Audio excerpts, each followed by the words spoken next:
కొన్ని కొట్టాల మళ్ళీ మొత్తం ఓడిపోయింది కానీ చావలేదు మంచిదే చాలా మంచిది. కొన్ని వేల కోట్లు డబ్బుకు అమ్ముడు పోనాడు లేడు వాళ్ళ దేశంలో. ఆ డబ్బు పవర్ స్టిల్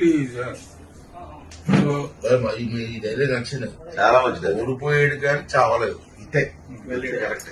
పావుని చచ్చిపోయి కొట్టరా, పావుని వదలరా, చచ్చిపోయి కొట్టరా అంటారు. దానికి నేను ఎందుకు చెప్పానంటే మీరు కరెక్ట్ గా రిసీవ్ చేసుకుంటారు, మిగతా వాళ్ళు చేసుకుంటారు.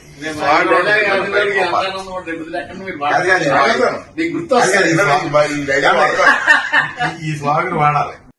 ఏకంగా స్పీకర్ పదవికి తీసుకోబోయే వ్యక్తి ఎంత సిగ్గు లేకుండా సోషల్ మీడియాలో వైరల్ అవుతా ఉంది వాళ్ళు మాట్లాడుతూ ఉన్న మాటలు. ఒకడంటాడు జగన్ ఓడిపోయాడు ఇంకా చనిపోలేదు అని ఒకడు అంటాడు, ఇంకా చావలేదు అని ఒకడు అంటాడు, ఇంకొకడు అంటాడు చచ్చేదాకా కొట్టాలి అని ఇంకొకడు అంటాడు. నిజంగా ఇలాంటి కౌరవ సామ్రాజ్యంలోకి మనం పోతా ఉన్నాం. ఆ వ్యక్తి ఇప్పుడు స్పీకర్ కాబోతున్నాడట.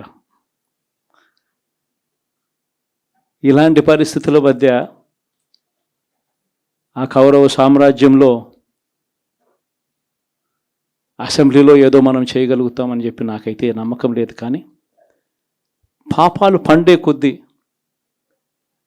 ప్రజలతో కలిసి ప్రజల మధ్య నిలబడి పోరాటం చేసే కార్యక్రమాలు అయితే రాబోయే రోజుల్లో ముమ్మరంగా స్పీడ్ అందుకుంటాయి. అదే జగన్ పరిపాలనలో కులం చూడలేదు, మతం చూడలేదు, ప్రాంతం చూడలేదు, చివరికి ఏ పార్టీకి ఓటు వేశారని కూడా చూడలేదు. ప్రతి పథకాన్ని డోర్ డెలివరీ చేయించాడు జగన్, మన వైఎస్ఆర్ కాంగ్రెస్ పార్టీ.